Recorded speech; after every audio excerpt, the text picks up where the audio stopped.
Hi everybody, today I'd like to read Away from the Eye into the Sattvic, Tadvanalila, Part 2. Shankara, Vasubandhu, Plotinus, Kant, Brentano, Husserl, Stein, Spinoza, Hafiz, Bogar.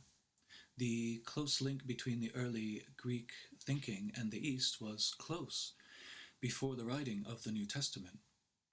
Pythagoras, amongst others, directly realized metempsychosis and could tell many of his previous existences with the ability to give names and places, a metempsychosis outlined in the Gospel of Mary Magdalene, one of the many books not included later on to make up the Bible. The class structure between ancient Egypt and India had uncanny similarities, and the Jews and Greeks took away a lot of that transmitted thinking. The Jews believed metempsychosis culturally, though this was left out from the Old Testament, though it was finally expounded upon in the Zohar later on. Indeed, the Zohar deals with which aspects of the soul transmigrate and survive death, as well as those that do not. More mundanely, many Sanskrit words are almost identical to words from other regions, including Ireland and Malaysia. In the part 1 of this video, I talked about philosophy and how it can alter perspective with outcomes for both art and science. Teachers often tell students that things must be done a certain way to get results and are shocked when autistic children find solutions in novel ways. This clearly shows the implications of mind over the physical world and how various perspectives and theories can give practical outcomes. Words like practical may be as loaded as forever and never or nothing, and may only exist in the realm of mind and consciousness. That we can duplicate and fact check to make sure that various methodologies give solid answers indicates that the subjective may be objective, that imagination may be fact, and that fantasy and mystery may be seen in the solid and tangible, just as contents are seen in the container and parts are seen in unity. This is the danger of generalization, the hallmark of human intelligence. We may outlaw begging, thinking that generally it angers society, but in fact, it is that which is behind the act, how one goes about begging, that angers people. If someone is sitting cross-legged with downcast eyes, making no eye contact with a begging bowl, and perhaps no written signs, this is not imposing, not asking for anything outright. It is far more polite. In order to realize the way, or perhaps even Tao, behind action is to look further into the subtleties of mind and matter. We can't say for sure what intuition is exactly, but we can know it when we experience it. Yet indications of it may be written about, written around, just as matter moves and rearranges around the constructs of mind. How does one tell the cold, hard smile from the warm, compassionate smile if they are almost identical? Perhaps we can intuit something of a state of affairs beyond the jostling of atomic structure and play of light on the images of materiality. The light that scatters and reaches our eye may not be a good indication of the truth of what we are seeing, but it is enough to help us make decisions to survive and pass on genes that were fashioned by those decisions. In terms of determinism and free will, I think either way of looking at it is a fallacy, and possibly heavily linked to how we evolved our ways of thinking. While there is a huge gap, possibly beyond unending, or something entirely different to linear size and dimensional models, between objectivity and subjectivity, I am not sure it is prudent to limit this view to dualism, though it predominantly falls under dualism. Transported to that place away from duality, away from suffering and pleasure, we suspend beliefs for a moment. Life is built on pleasure and pain, but it is crude and necessary, telling nothing of the finer truths. How can we think in truth when evolution casts truth aside for what works, to be able to express something finer than the necessary, some closeness or to something more real, perhaps far beyond. That should inspire. To think that everything must consume other life may not end at just that thought. We may ask why. Is it just a wind-up universe? One day of Brahma. The clear-sighted say that the mouth is negative and the other end positive. Negative is pleasure. The grass and trees are negative. Life itself, pleasure and pain directs us, while the roots do the hard work of pain and nourishment. The right hand negative, the left positive, and so on. Von Reichenbach's somnambulists and sensitives saw these energies clearly, as well as doctors and physicians, though differed on which was pleasure and pain. That is, they could be reversed in experience according to individual experience. Many wonder why things get crazy and heated towards and after the full moon, a phenomenon known well in law enforcement and investigation. The theory that it is more positive ions during those times has been disproven by science. Yet, Tesla himself spoke of energies that traveled faster than light. One of Tesla's epiphanies came while viewing ants on a tree, and the other happened as a powerful swimmer caught in extreme rapids. Edleed Skalden, who transplanted his castle that he made barehandedly to another location some miles off to be placed over major ley lines, talked of Sweet 16. To think of life, such a balance, centrality, the neutral, it is the merest sliver of possibility, the rarest green in the sunset, just as negative dialectics works from the possibilities of negation in order to create. This is a technique I have used a lot in art, and I view these transposed techniques for ordering across fields as ekphrastic and syncretic forces. When everything is stripped away from appearances, we are left with the actor, not the act, those more basic constituent parts of reality, whether we call it mind, chi, prana, life, veritas, pneuma, psyche, soul, or what C.W. Ledbetter said could be stripped away to leave the Kamarupa desire body behind. Those names shouldn't matter. What is important is to at least admit the possibility that any such more fundamental reality on which appearances as we know them lie can merge with each other. We can see the analogy of casting the lions on two-dimensional surfaces, as in I Ching, which could be an aesthetic analogy of the soul, of being, of potential becoming, and fragmentation. Surely then these lines of force can merge, or if that word is not a good one, then objects, reductions, or definitions surely influence and relate to one another on deeper levels, creating mediation.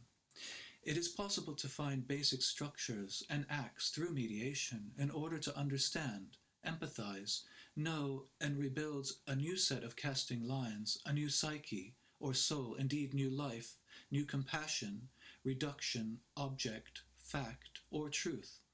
The supernormal is made normal, as above so below. Surely the heavens contain life, and a lot of people are asking about various extraterrestrials.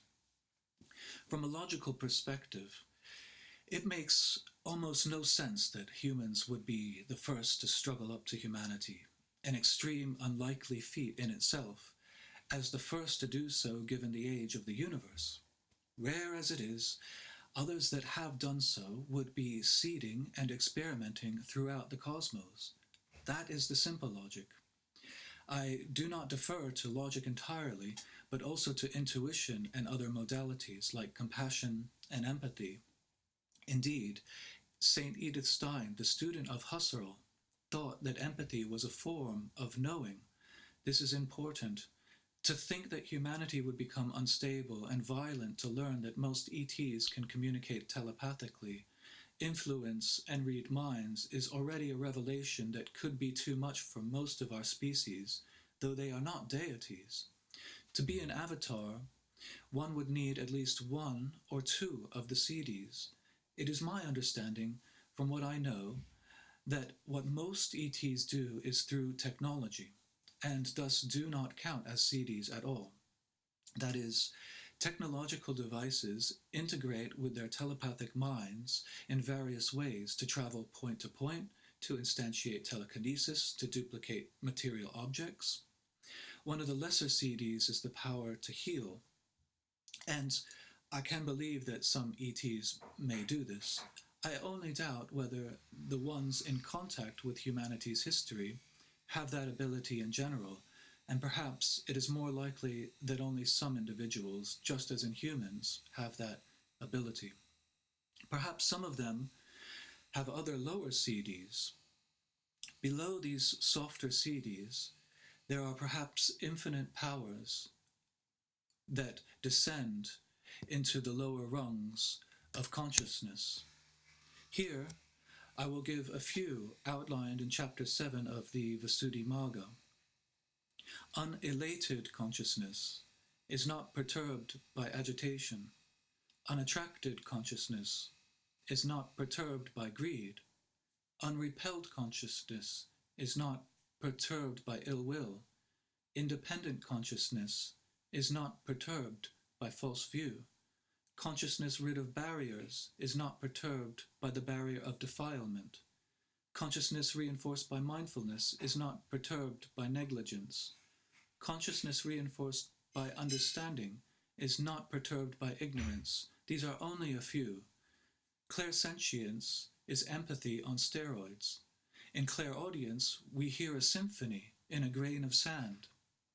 When I think of that question about subsuming vital forces in order to exist, I view it that sustenance itself is biological and, like life, multidimensional and multifaceted, consisting of many levels, the merest of chances of happenstance. Yet, to realize that there is something far more primal, far more fundamental than these appearances, the actors behind the acts, the spirits behind the expressions, the container behind the contents, the general behind the specific, the thoughts and emotions behind the art, the defining assertion behind an assured scientific theory, then that is to realize that we don't exist in any one moment, that we are summations of past and future acts, that we as knower and actor make those possibilities, and is the miracle of comprehension of existence, not just the fickle fleeting shadows we form and etch out like castaway prescription to infinity. Physicist Paul Davies tells us that future particles and events influence the past. All rules seem breakable. Physics proves that with enough time, our hands will go through the wall, but that may be billions of years. That jump, that hard problem between the vague and defined, the hard problem of consciousness, between the knower and the known, between mind and matter, is perhaps both answerable and answerable eternally in various forms, in art, music, and science. The ability to see greatness in small things, the tea ritual, the miracle of thinking, the ability to use analogy to form any meaning at all, to compare, store, reflect, and formulate, to hold long strings of thought that are precious to us as bases for exploration and creative thought, like an unset, unfixed, both undefined and defined acting algorithm of I. It seems so much like pure raw will and consciousness, mystical consciousness and not individual consciousness. Art and science are its etchings. In the physical world, good things may come from negative things, but I believe that due to unity, this becomes less true in the astral worlds as one moves through deeper levels of mind. We know that in the West, the word mystic has negative connotations with all the hidden history of power and bloodlines, though this is little understood on any deeper levels by the public. While we can assuredly improve our intelligence, it is far harder to turn tomatoes into oranges, though physics tells us that with enough time, anything is possible. The absolute and impermanence. In psychology, it is known that it is harder to change those closest to you, which I believe is because we don't want those things we cling to change much. We are hardwired to apprehend in certain ways, Just as we begin to apprehend and make fact, it is already changing. We may say that wishful thinking won't bring back the dead or change the past, but wishful thinking is what made the most important changes of all, big and small. I think wishful thinking manifests quicker as we go deeper into consciousness, away from the I, and realities are geared towards the I. In ignorance, we get it wrong. Paulo Coelho tells the story of Narcissus, where the lake is the only one to get close to Narcissus and see his beauty. The goddess asks why the lake cries, turning from fresh water to salt, to which it replies that it doesn't weep for Narcissus because of his beauty, but because it sees its own beauty reflected. Osho tells us that one can only be creative if they want to enhance the beauty of existence. Feynman said that no one understands quantum mechanics. This is the dilemma of perspective, perception, and emotion. We may study the rhetoric, the art, and actions, and try to see those more fundamental aspects of genius and life that make those structures possible. Here we depart into the plane of the eclectic, as Robbie Robertson said, down that little side road, just on the outskirts of civilization. Patanjali stressed that we need to see the supernormal as the normal. David Lindsay asked how love and loneliness can be the same. Existence abounds with paradox, and I have read that the most intelligent humans can accept conflicting paradoxes to a far higher degree than most. It is rhizomatic thinking. Aquinas tells us that angels too have no knowledge of the absolute. Perhaps Tadvanalila was about these paradoxes and acts of ordered etchings. Does beauty or truth have to contain reason or logic as we know it? Keats reminds us that beauty and truth are one. Edgar Allan Poe reminds us of the strangeness of beauty, for it is never the norm. Confucius tells us there is beauty in everything, but that we cannot see it. Virginia Woolf talks of beauty having two edges, one of laughter, one of anguish. We are reminded of Hegel's dialectical form of thesis, antithesis, synthesis. It is an analogous reflection of the source within all life that has a degree of self-awareness and existence. I try to pick up where Vedanta leaves off and see no inherent difference between the Western and Eastern schools of thought. It cannot be Buddhism, for I consider their breaking from samsara into a state of non-being to be another analogy, but crucially that the more we reduce and discriminate, the further away we move from truth, the more complex analogies are poetically and scientifically adduced, the further the tips of the waves of consciousness gather. And like Icarus, we melt our wings with lofty complexity. So then, the true mystical aspects of any religion grow far more appealing through realized experience, and these are beautiful languages. I view the subsets and individual thought within religions, philosophies, and atheist views as holding important truths that are not the same when viewed generally in Gestalt. Surely, I agree that mind creates itself through experience, but as to the ontology of the creation of a soul, spirit, or spirits, language provides and furnishes too many borders. I would only tend to caution that souls are neither created or non-created, that it is something else entirely, and I am skeptical that any religion at its depths leans one way or the other. If bodhisattvas can be begged to return so as to light the world, then surely terms like saviors and miracles may be applied contextually with ever-growing complexity. And yet the most mystical thinkers that form the cores of religion stress the most important factor is to not stray far into dogma and meaning. Consciousness sees, not eyes. Ideas and emotions will take you where you want to go. Words are of use, however, as a thorn to pull out the thorn of other words that hinder knowledge. Imagine that you get to heaven and everyone is really selfish, thinking of the I so much, nothing transcendental or seeing through other eyes, wanting to know the other, to find the mystery of all things derived from compassion, peace, and truth.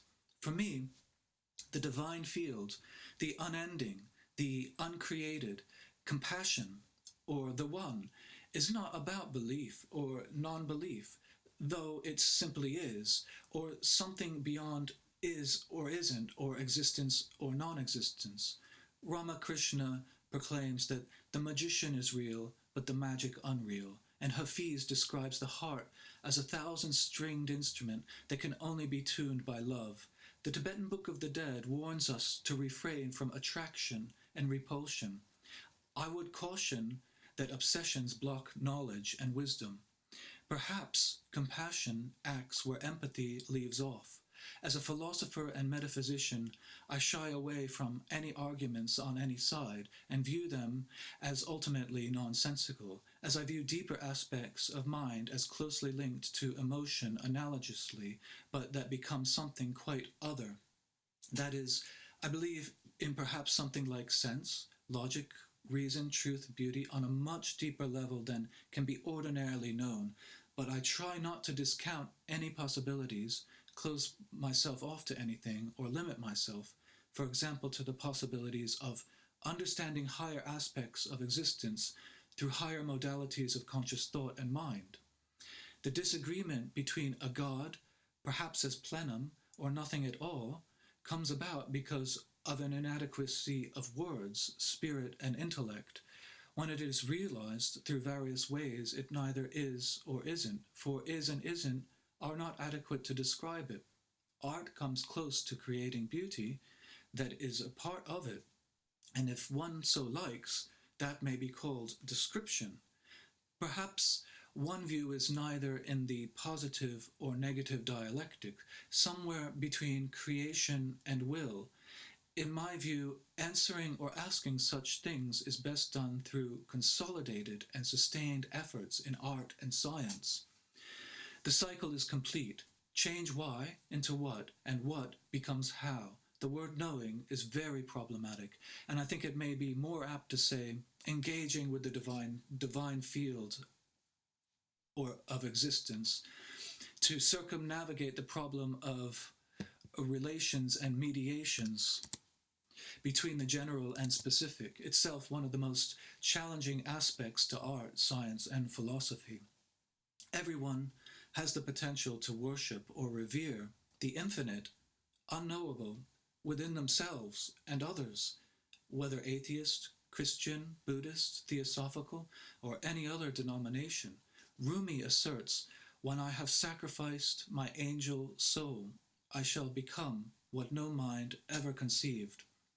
To claim that there's nothing beyond the knowable or explainable seems presumptuous. In Rethinking Music, Cook and Everest say that analysis is fictive and its substance lies in metaphor, and Hazrat Mirza Ghulam Ahmad thinks that experience always trumps philosophizing and conjecturing. In the ballad Thomas the Rhymer we hear, "See ye not yon narrow road, so thick beset with thorns and briars? That is the road to righteousness, though after it but few inquiries." When we hear Mozart's Introitus Requiem Aeternum and Mahler's Fifth Symphony Karajan, we realize it is not of this earth. I can't view Chelsea's or Goreski's work as much less, as the words more and less leave out so much. This leaves us deflated, like the wind disappeared and all becoming too still on the high seas. We struggle and panic for a view of safety and the shore. We grasp at straws of meaning, built like houses of cards, which are our facts and identity. We need this syntax to compare and understand, as understanding is life on different orders and scales. But it won't stop from the true desire to apprehend what is beyond. And to be able to ask that question is to be able to understand that that question is the answer. The Chandogya Upanishad tells us that nothing contains immense possibility. We are here, it is us. Magical is art, the rose a dark wine. We shall meet again, and I know nothing but your name.